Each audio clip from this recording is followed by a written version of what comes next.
We have just begun the Hell and Back Bun Burner 1500 with EggSanity 1000 in the middle.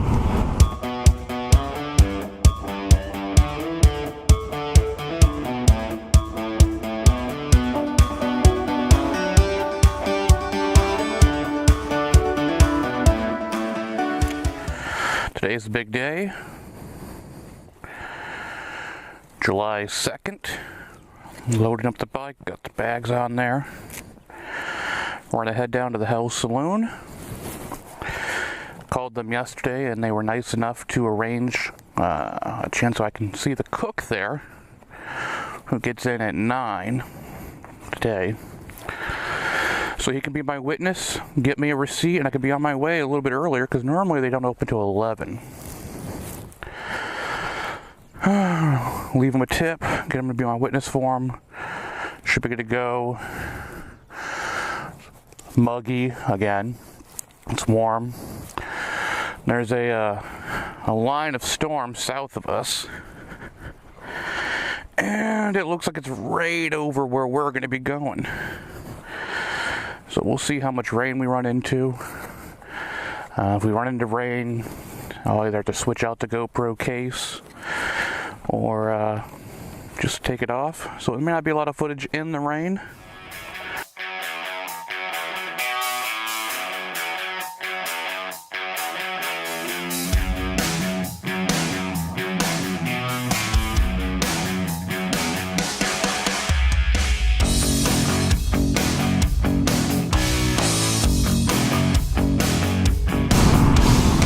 So, this morning did not go as planned. I was not able to get a signature and a receipt from the Hell Saloon early like the one waitress said I could. The cook had no idea. They didn't have authorization to use the register. Had to wait. Ended up waiting until someone at Screams, which is the souvenir and ice cream shop in Hell, got in. They were able to ring me up a receipt.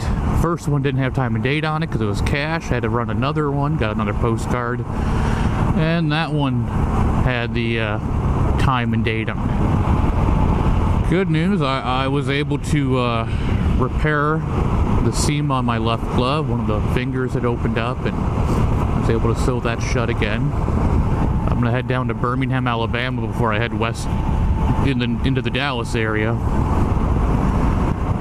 The roads out near Hell, by the way, I mean, look at these. These are gorgeous. These are great roads. You get a chance to come out this way, come out here, see Hell, check out the Henry Ford Museum, their entire complex of different exhibits, attractions. Definitely worth the trip, all in its own right.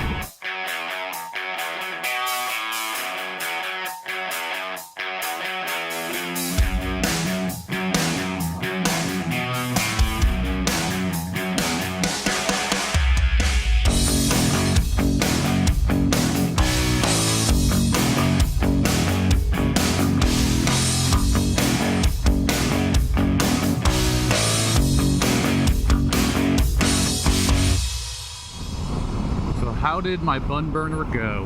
About halfway through, maybe not quite, south of Louisville before Nashville, came into a very strong line of storms. At that point, starting to already feel kind of tired and worn out. Ended up, there's a hill, and it was dry here, and a solid wall of rain in front of me at the very top of the hill. At that point, I had pulled over, threw on the rain gear, put the cameras away, with the intention of, after the rain, I'll put them back up. It rained until dark, and then it rained all night. I don't think I got out of the rain until well past Birmingham and through Louisiana. So it's in Louisiana, 10, 11 o'clock in the morning. finally stopped raining. I could take the rain gear off. At that point, I was even more worn out. I was in a pretty foul mood.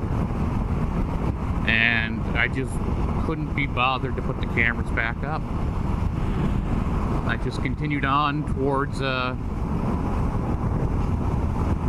Texas, and just focused on completing the ride. At a certain point, I started thinking about the time on the receipt from Screams. The clock on the register was incorrect. Instead of saying 10 a.m. like it should have, which was the local time, Eastern time, at the point of me leaving, it said 9 a.m., which is what the time was in Central, but the address is in Eastern, so all of a sudden I'm looking at the possibility, since that's a very important receipt, of having to do this entire ride in 35 hours or less instead of 36. And early on in the ride, I had a lot of buffer time. And you take a stop here and you walk around a little bit longer there. One of the stops to the EggSanity I made, the Royal Waffle King, I swear it was almost an hour. It was over 40 minutes, almost 60, before I even got my plate. And so that just sucked up way more time than it should have. And you can't really get that much time back. And so I'm looking at trying to complete this without that extra hour. You know, I'm looking at, I can either finish the EggSanity or I can get the bun burner. But I don't know if I could do both at this point. I made 3 stops for the EggSanity. I did a Waffle House, Royal Waffle King, and a Huddle House. And I'm doing it on a bun burner. So ideally, I could have a bun burner EggSanity. But I'm not sure. That's going to be up to the IBA to determine. If I was trying to get a standalone EggSanity, you need to have 1,000 miles between your first waffle stop and your last. And I wasn't going to have that if I got rid of the last stop in Dallas and just drove past it up to back. And I had to kind of make a decision which ride was more important to me. Is it more important to have an EggSanity, or is it more important to have a hell and back bun burner? And this whole trip, that's the whole point. You know, I want that silly pun of hell and back on a certificate because it's just funny to me. So I made the decision, let's save some time. We're going to get rid of that last Waffle House in Dallas. We're going to head straight to back. My dad even called up Screams to inquire why their, you know, timestamp on the receipts were off. And it turns out that the owner doesn't like resetting the register for daylight savings time. So for half the year, it just says an hour earlier than it really is. And for most people, they don't care. You know, it doesn't affect anything. Unless you're a weird person like me and you're doing an endurance ride and you need that receipt time to be correct. Then it matters a whole lot.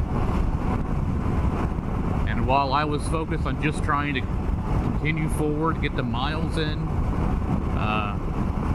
like I said, he called them up and talked to them, and got an email from them explaining the situation and, you know, offering, you know, if there's any questions, please feel free to call them. And he emailed that to me, so I had that documentation to show to the IBA, and he contacted the IBA for me while I'm on the bike going, hey, here's the situation, I got this evidence, is that going to be okay? And they're like, yeah, no, that's fine, just include it in there, and we'll take a look at it. So that was a really bright bit of news. That it didn't make everything 100% awesome, but that really did raise my spirits quite a bit. And at this point, I was in a lot of pain. those who don't ride a lot, you're sitting on the bike seat, like anytime you start sweating. But if you're not getting a lot of airflow, that sweat can pool up, sit against your skin, and it starts to rash. It might be a little embarrassing to talk about that sort of thing, but you get a really bad rash, chafing, and it can get really painful. And, I messed up. I didn't catch it early enough. So I went from where I could have been doing preventative measures to treating it. And it only got worse and worse as we went along. And, if I'd been on the bike for a while, settled into my seat, I could deal with it. Anytime I needed to shift my weight, or get off the bike at a gas stop, or get back on the bike, it was just 1,000 pins and needles. That alone really tempted just to give up. It's hard to continue if there's that much pain. But what am I going to do? I'm going to give up when I'm in Louisiana? That far away from home? That doesn't make any sense. I got to keep going to get home. Might as well keep going to finish the certificate and get off the clock. So that's what I did. You just muscle through it. I had friends, family encouraging me. And you hear, going back to the ride itself, you hear Texas is really big. And I don't think I realized just how big it was really going to be until I'm trying to ride through it. From all the way through Louisiana, into Texas, up to Dallas, and then up towards near Amarillo and Tampa. This back is a little ghost town, just south of La Forest, Texas, which is just south of Tampa. So I pressed on, got the gas, kept drinking water. Every gas stop, it was pretty much common that I would drink 1 to 2 liters of water. Every now and then mix in a Propel with electrolytes. Didn't want to drink Gatorade. There's a ton of sugar in there, and I'm trying to watch my diet, try to get in better shape, and I don't need that much sugar. So Propel is sugar-free, but has electrolytes and stuff added into it, so every now and then I'd mix one of them in. Yeah, we made it to back. Got documentation that I was there. Like I said, it's a ghost town. There's nothing there. And then when we got back on the bike, we started riding, trying to find some place to get a receipt to stop the clock. And in La Forest, there's nothing. There's a bunch of houses, and there's a post office that was closed by the time I got there. Like, we're talking after right around or after 7 p.m.